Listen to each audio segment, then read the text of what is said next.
Okay, so this is entry number 2 on April 29, 2022. So if you pick up almost any book on fitness or nutrition, uh, or listen to somebody talk about it on YouTube or whatever it is, most will start off by saying something to the effect, everything you think you know about fitness or nutrition is wrong. And I'm going to tell you why it's wrong, and I'm going to tell you why my way is the better way of doing it. So you have these collections. If you were going to Google myths about exercise or different myths about nutrition, you would find all sorts of things. And the thing is, they would all contradict each other. One would say on the nutrition side, you should eat nothing but meat, and then contrary to popular belief, fruits and vegetables are not as good for you. Other people, of course, will say that you should be a vegan and avoid red meat because it'll give you cancer. If you look at exercise, one person will talk about the importance of aerobic exercise, another person talk about strength training. In strength training, one person will tell you that explosive training is the way to go, and another will tell you that you should move extremely slowly. And of course, they all, shouldn't say all, many will just claim that their way is the way, and they know from experience.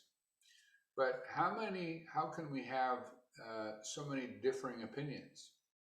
Surely there can't be more than one truth. There can only be one truth. So one of the things that I sort of start off by saying is, whatever it is that I say, I don't know 100% for sure that it's right. I'm just telling you what, based on what I've read in the last 35, 40 years, based on what I've experienced, but what I've seen, this is what makes the most sense to me at this point in time, and reserving my right to change my mind in the future. And that you shouldn't believe anything that I say unless it makes sense to you. And you should reserve the right to change your mind at any point in time. But having said that, there are certain things that I think we can agree on are fairly safe.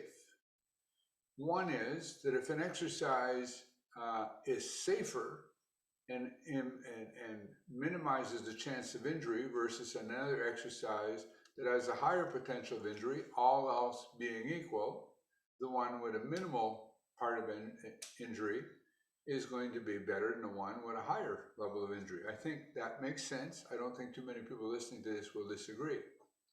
If an exercise program can create comparable results in significantly less time than another exercise which is going to do the same results but take a lot more time, or maybe some would argue somewhat better results, but the law of diminishing returns comes in, and that you can achieve 95% of the results in a very small amount of time, and a whole bunch of extra time is going to give you very little additional um, returns for your efforts, then the more efficient way is going to be the better way of doing this. To me, this just makes sense. Other than that, though, one of the things about many things that we know, I think one of the things I continually ask myself is, do I know this, a fact, or do I believe this fact because I've either A, heard it repeated over and over again, B, it seems to be common knowledge, or C, because I've been influenced by the credibility of the source and I feel that that person is a reliable source, or do I know it firsthand? And of course, that will apply not only to exercise, nutrition, and other fields, it applies to everything in your life.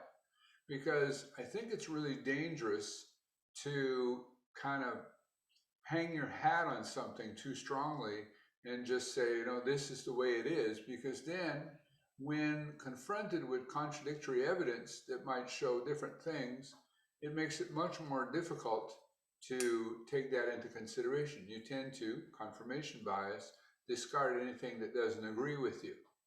So um, again, as I do this, I would rather than say to people, listen to what I have to say, and because I'm right and everybody else is not as smart as I am. It's more of, here's my thinking, here's what makes sense to me, does it make sense to you?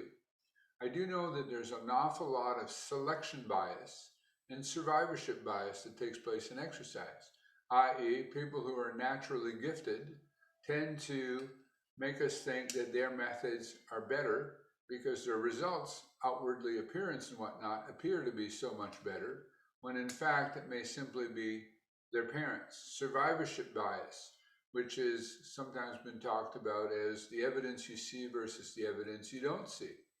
The person who's succeeded, whether it be in fitness, nutrition, health, or business, or any other endeavors, who will tell you how to succeed. But the hidden graveyard, the evidence you don't see, is all the people who may have followed the exact same regimen and have failed dismally. Because, of course, when people succeed, they go on the speaker tour or they come up, write a book or do things, because there's not a lot of market for books on how I failed dismally in business or I failed dismally in my attempts to get results from exercise. But in fact, in many cases, there's many people in the hidden graveyard who have done exactly the same thing. So sometimes actually you can learn more from failures than you can from successes. Anyways, I'm trying to keep these at a reasonable length, so hopefully I've given you some food for thought. And once again, if you're so inclined, feel free to subscribe to my channel.